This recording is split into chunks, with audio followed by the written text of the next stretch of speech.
Shalom saudaraku, apa kabar? Kembali lagi berjumpa di Life Study, sebab orang yang berhenti belajar, berhenti bertumbuh. Mari kita bersatu di dalam doa. Bapa dalam surga, kami menantikan isi hatimu dan pembelajaran pada kesempatan ini. Dalam nama Tuhan Yesus kami berdoa, amin. Saudaraku, apa kabar? Saya berdoa setiap kita dalam keadaan baik-baik saja dan sehat-sehat saja. Mari kita meneruskan pembelajaran kita pada kesempatan ini dari Injil Yohanes pasal yang pertama. Kita akan habiskan ya saudara seluruh pasal yang pertama pada kesempatan ini. Kita mulai dari ayat yang ke-29 nanti sampai ayat yang ke-51 ya. Kita mulai ayat yang ke-29. Pada keesokan harinya Yohanes melihat Yesus datang kepadanya. Ia berkata, "Lihatlah anak domba Allah yang menghapus dosa dunia." Ya. Ini baru kemarin Yohanes mengendorse Yesus. Kebesokannya Yesus datang. Ya. Dan Yohanes langsung bersaksi tentang Kristus bahwa ia adalah anak domba Allah yang menghapus dosa dunia. Nah, ini punya banyak pengertian saudara ya. Sedikitnya saya catat di sini ada 5 pengertian dari statement Yohanes ini bahwa ia anak domba Allah yang menghapus dosa dunia. Yang pertama bahwa Yesus Kristus adalah sang korban agung di mana olehnya manusia didamaikan dengan Allah. Pada zaman dahulu ya, orang-orang perjanjian lama, orang-orang Yahudi harus mempersembahkan anak domba sebagai korban pendamaian ya. Nah, jadi korban domba di PL ini adalah sebuah tipologi, sebuah gambaran dari pengorbanan Kristus Yesus di atas kayu salib. Yang kedua, di zaman dulu ada korban persembahan harian di mana pagi dan sore non-stop di bait Allah itu secara terus-menerus dikorbankan anak domba, saudara. Nah, maka Kristus adalah persembahan yang kekal, sekali untuk selama-lamanya. Darahnya tercurah sekali untuk selama-lamanya. Kalau zaman dulu pagi sore, every single day, setiap hari. Tetapi sekarang Kristus tidak demikian. Darahnya tercurah sekali untuk selama-lamanya. Lanjut, domba Paskah. Pengertian yang ketiga ini juga domba Paskah. Ya, saudara ingat pada waktu 10 tulah didatangkan ke Mesir, di mana tulah yang ke-10 orang Israel harus menorehkan darah anak domba di ambang pintu rumah mereka supaya malaikat maut tidak membunuh anak sulung laki-laki mereka. Ya. Dan di sini juga Yesus sebagai anak domba Paskah kita. Paskah itu kan yang dilalui, yang dilewati. Ya, kalau dulu orang Israel dilewati oleh malaikat maut, sekarang Yesus sebagai anak domba Paskah kita itu melewatkan kita, meluputkan kita dari kebinasaan kekal. Ya. Nah, yang keempat, Yohanes ini kan terkenal sebagai pembaptis yang menyerukan orang untuk datang dan bertobat, dibaptis agar dosa-dosa mereka dihapuskan.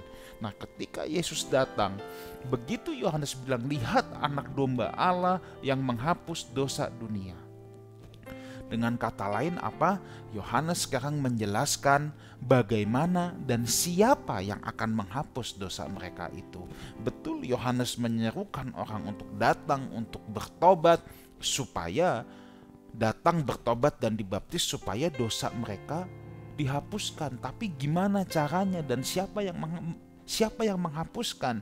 Nah, Yohanes menunjuk pada pribadi Yesus. Dia yang datang ini loh anak domba Allah yang menghapuskan dosa dunia. Ia menghapus dosa dunia juga berarti ia memberikan pengampunan kepada setiap mereka yang percaya kepada Injil. Tidak peduli lagi dari suku, bangsa, dan bahasa manapun, asal percaya pada Injil, maka mereka memperoleh pengampunan dosa. Ya. Ia juga menimpakan dosa itu kepada dirinya sendiri. Dia yang tidak bersalah, tidak berdosa dibuat menjadi berdosa. Dia menanggung dosa dunia, saudara ya. Ia yang tidak berdosa dijadikan berdosa supaya kita diluputkan, terbebas dari hukuman kekal. Harusnya saudara dan saya yang digantung di atas kayu salib karena setiap kita bersalah. Tetapi Yesus yang menggantikan tempat kita. Ayat 31 sekarang. Dialah yang kumaksud ketika kukatakan, kemudian daripadaku akan datang seorang yang telah mendahului aku, sebab dia telah ada sebelum aku. Dan aku sendiri pun mula-mula tidak mengenal dia. Tetapi untuk itulah aku datang dan membaptis dengan air supaya ia dinyatakan kepada Israel. Yohanes memberikan penegasan, Yesuslah orang yang ia maksud, saudara. Dialah yang kumaksud ketika aku katakan, kan ada seorang yang akan datang, ya. Jadi Yohanes kembali menegaskan, ini loh orang yang kumaksud, Yesus. Dia ada sebelum aku. Nah, ini kan lucu, saudara. Kata-kata ia ada sebelum aku itu maknanya dalam, saudara.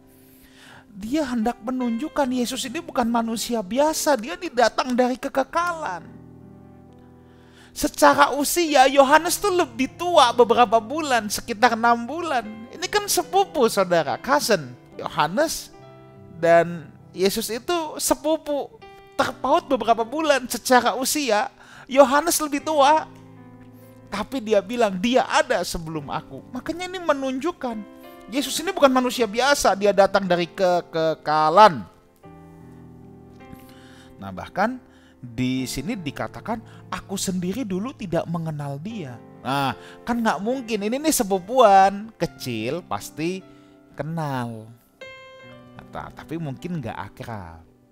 Yohanes menghabiskan waktunya di padang gurun, Yesus menghabiskan waktunya di Nazaret, tinggal di tempat berbeda, tapi sangat memungkinkan pernah ketemu, pernah kenalan, ya, dibawa oleh orang tuanya pas masih kecil, ya. Nah, tetapi di sini yang dimaksudkan aku semula juga tidak mengenal dia. Nah, coba lihat. Perhatikan dulu. Tetapi untuk itulah aku datang dan membaptis dengan air supaya ia dinyatakan kepada Israel. Nah, untuk itulah Yohanes datang. Untuk apa? Untuk membaptis Yesus. Jadi apa yang dimaksud tadi, aku semula juga nggak tahu. Yohanes tetap harus meraba siapa Mesias itu. Nah, nanti di pembahasan selanjutnya, kenapa Yohanes jadi tahu? Kan dia bilang, aku dulu juga nggak tahu. Nggak tahu itu bukannya nggak kenal loh. Tapi benar nggak sih ini Mesias? Nah, nanti di pembahasan bawahnya, Yohanes memberikan kesaksian. Jadi waktu Yesus datang ini, saudara, ya, ini bukan saat Yesus mau dibaptis, enggak. Ini Yesus sudah dibaptis terus datang lagi kepada Yohanes. Yohanes menunjuk. Nah, gitu ya. Jadi justru sekarang ketika Yesus datang ini, Yohanes sudah mengenali bahwa dialah Mesias. Dari mana dia mengenali? Nanti ada di itu bawah ada, ya. Tetapi Yohanes di sini bilang untuk itulah aku datang, yaitu untuk membaptis dengan air supaya ia dinyatakan kepada Israel. Jadi Yohanes sekarang memperkenalkan dia ini Mesias. Nih, aku perkenalkan kepada kamu. Kira-kira kan gitu. Ayat 32-34, dan Yohanes memberi kesaksian katanya. Tuh, lihat ini. Aku telah melihat roh turun dari langit seperti merpati dan ia tinggal di atasnya. Dan aku pun tidak mengenalnya, tetapi dia yang mengutus aku untuk membaptis dengan air telah berfirman kepadaku. Yohanes dapat pewahyuan, Yohanes dapat pesan Tuhan. Jikalau engkau melihat roh itu turun ke atas seseorang dan tinggal di atasnya, dialah itu yang akan membaptis dengan Roh Kudus. Dan aku telah melihatnya dan memberikan kesaksian, ia inilah anak Allah. Jadi semula Yohanes nggak tahu, tapi pada saat dia membaptis, dia melihat roh Allah turun di atas Yesus dan tinggal di situ. Yohanes tahu ini anak Allah. Makanya pas Yesus datang lagi, Yohanes tinggal memperkenalkan diri dan dia bilang, dulu aku juga nggak tahu. Tapi aku saksinya, aku yang membaptis, aku yang melihat, dan Tuhan sudah berpesan kepadaku, nanti akan ada yang datang kepadamu untuk kamu baptis. Kalau kamu melihat ada Roh Allah turun, dialah itu orangnya. Maka sekarang Yohanes dengan sure, dengan yakin langsung menunjuk, memperkenalkan Yesus kepada hayalak ramai. Sebab dia melihat dengan matanya sendiri. Dia sedang mengatakan dialah yang akan membaptis dengan Roh Kudus. Kalau di ayat-ayat yang sebelumnya atau yang minggu lalu, aku hanya membaptis dengan air kan. Saya katakan itu kan berarti aku hanya yang tanda lahiriah. Nanti akan ada yang membaptis dengan Roh Kudus. Nah dia ini orangnya, Yesus ya gitu. Luar biasa saudara ya. Aduh saya tuh kalau membaca ini, saya renungkan, kita bedah pelan-pelan. Ini kisah yang luar biasa sekali saudara. Ya, yuk mari kita teruskan. Sekarang ayat 35-36. Maka keesokan harinya Yohanes berdiri di situ pula dengan 2 orang muridnya. Dan ketika ia melihat Yesus lewat, ia berkata, lihatlah anak domba Allah. Ini bukan pertama kalinya Yohanes bilang lihatlah anak domba Allah. Dulu-dulu juga udah gitu kan. Yohanes lagi sama murid-muridnya. Ia kembali menunjuk kepada Kristus. Apa yang bisa kita belajar? Yohanes memanfaatkan setiap kesempatan untuk bersaksi tentang Kristus. Bagaimana dengan kita hari ini? Apakah kita dalam setiap kesempatan kita mau berusaha menunjuk kepada Kristus, memberitakan Kristus, saudara? Ya, Yohanes lagi sama murid-muridnya loh, tapi dia langsung menunjuk kepada Kristus.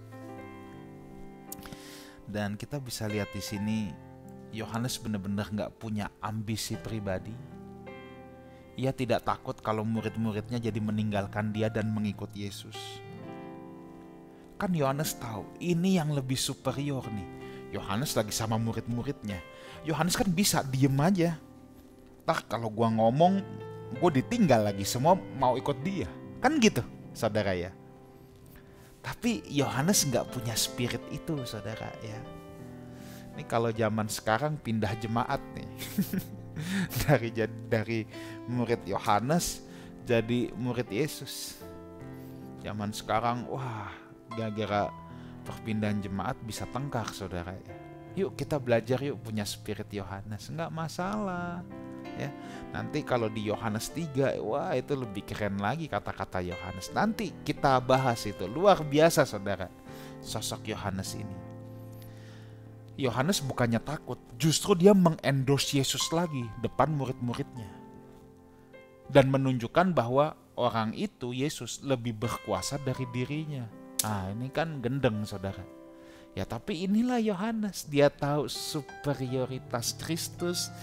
Dia tahu aku harus semakin kecil, Yesus harus semakin besar. Itu nanti di Yohanes pasal yang ketiga. Tapi Yohanes konsisten menghidupi ini saudara ya. 37-38. Ketika murid-murid itu mendengar apa yang dikatakannya, lalu mereka pergi mengikut Yesus. Tetapi Yesus menoleh ke belakang ya. Ia melihat bahwa mereka mengikut dia, lalu berkata kepada mereka, apa sih yang kamu cari ya? Kata mereka kepadanya, Rabi, artinya guru, di manakah engkau tinggal? Benar aja, murid-murid Yohanes meninggalkan Yohanes dan menghampiri Yesus. Nah, di sini ada sebuah catatan bahwa Yesus sudah dikenal sebagai Rabi, saudara. Nah, ini di live study edisi pemanggilan murid-murid di Injil Matius saya sudah menjelaskan panjang lebar tentang pemanggilan ini. Ya, kenapa sebutan Rabi begitu penting? Ingat, secara singkatnya, menjadi Rabi itu cita-cita semua anak Israel. Kalau mereka bisa jadi Rabi, mereka akan menjadi Rabi. Kalau mereka gagal jadi Rabi, mereka akan membantu orang tuanya. Makanya ketika dikatakan Rabi, ini sebenarnya luar biasa sekali. Mereka punya satu harapan untuk naik kelas, untuk jadi ikut terhormat ya. Oke, ayat ke-39. Ia berkata kepada mereka, marilah dan kamu akan melihatnya. Mereka pun datang dan melihat di mana Yesus tinggal. Dan hari itu mereka tinggal bersama-sama dengan Yesus. Waktu itu kira-kira pukul 4. Mari dan lihatlah. Apa sih maksudnya buat kita hari ini mau ikut Yesus? Udah gak usah pakai teori, gak usah banyak bacot. Alami sendiri, nah, kan gitu. Murid-murid Yohanes nanya, Yesus bilang, mari lihatlah. Nggak usah teori, lihat sendiri, alami Tuhan sendiri. Makanya saya selalu tidak bosan berkata, saudara harus punya pengalaman pribadi dengan Tuhan. Tidak cukup apa kata orang, tidak cukup apa kata pendeta, tidak cukup apa kata Pastor Wigan, Pastor Ruli. Nggak cukup, saudara harus alami sendiri, melihat sendiri, punya pengalaman sendiri sama Yesus. 40-42 sekarang ya. Salah seorang dari keduanya yang mendengar perkataan Yohanes lalu mengikut Yesus adalah Andreas, saudara Simon Petrus. Andreas mula-mula bertemu dengan Simon saudaranya dan ia berkata kepadanya, kami telah menemukan Mesias, artinya Kristus.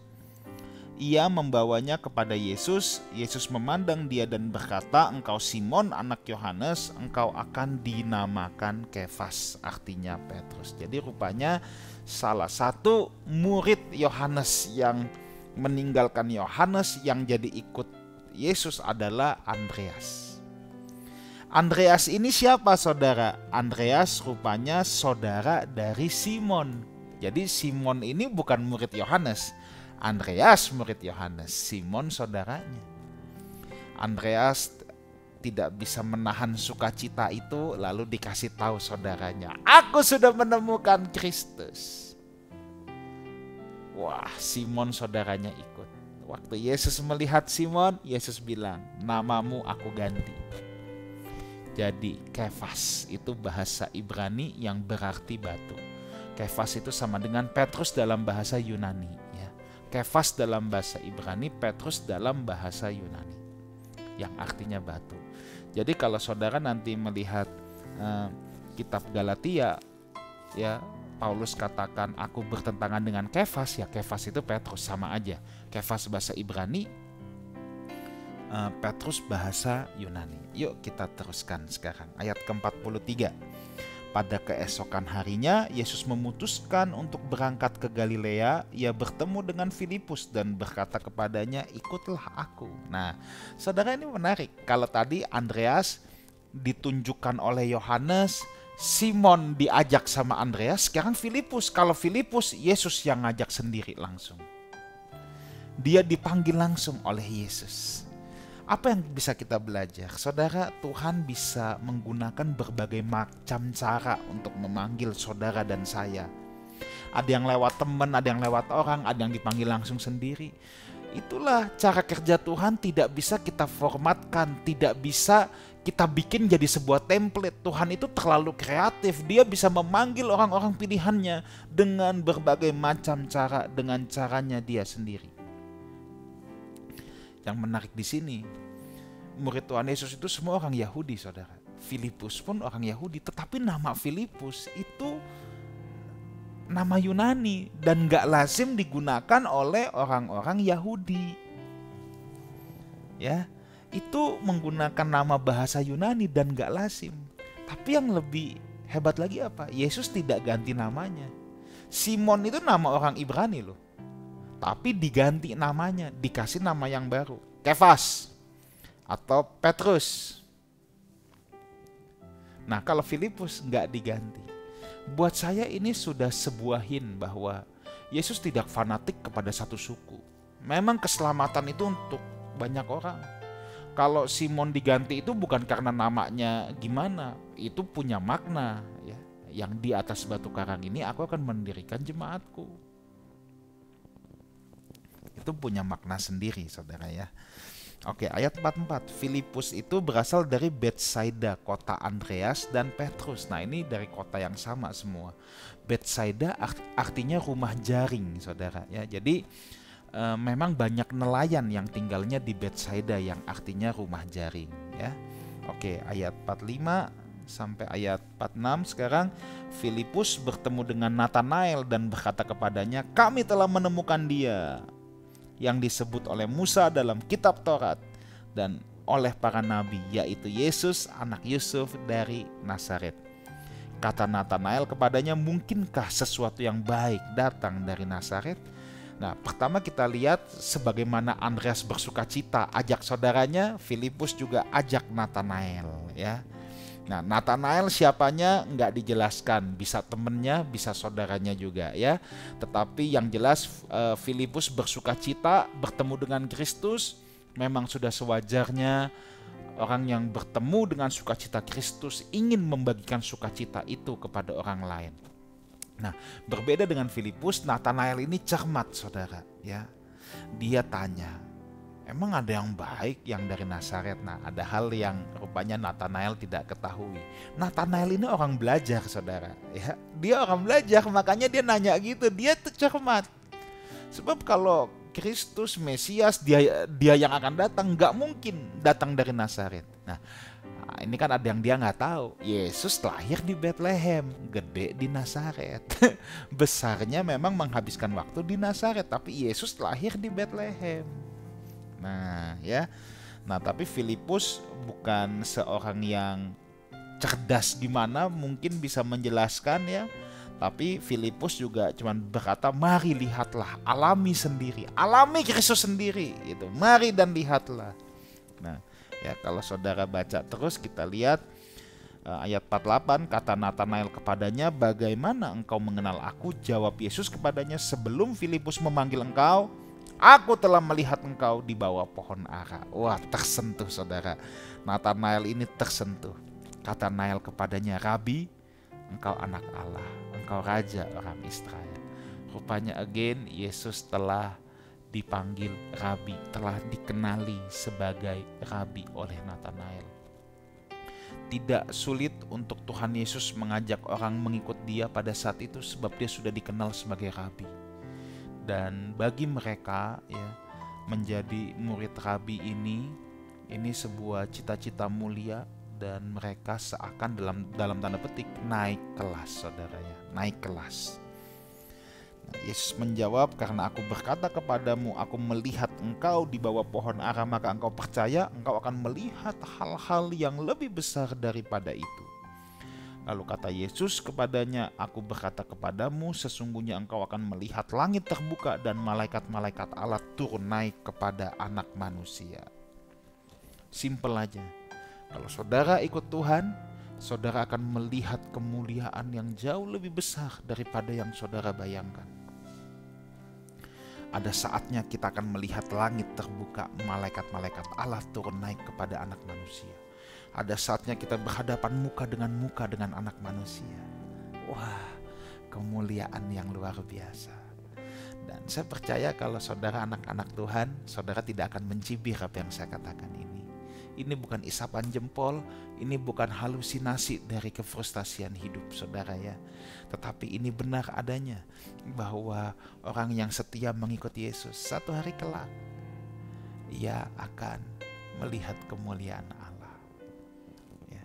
Saya berdoa supaya memang kemuliaan Allah akan nanti kita saksikan dengan mata telanjang. Tetapi baiklah, dari sekarang hidup kita juga memancarkan kemuliaan Allah. Tuhan Yesus menyertai kita semua. Amin. Terima kasih buat firman-Mu pada kesempatan ini. Dalam nama Tuhan Yesus, berikan kami anugerah-Mu untuk menghidupi kebenaran firman-Mu. Amin. Saudaraku, ibadah Lifehouse Community ada di Wang Plaza, Jalan Panjang Kavling 17, seberang Sunrise, deretan RS Geraha Kedoya. Saudara bisa ketik di Google Map saudara, ya, Lifehouse atau Wang Plaza, WANG, Wang Plaza. Ibadah kita setiap hari Minggu jam 10 pagi. Ada teens, ada Sunday service. Ajak anak-anak saudara untuk beribadah bersama. Saya tunggu kehadiran setiap kita di Wang Plaza, dan kiranya Tuhan Yesus menyertai kita semua. Sampai jumpa minggu depan di Life Study, sebab orang yang berhenti belajar berhenti bertumbuh. Amin.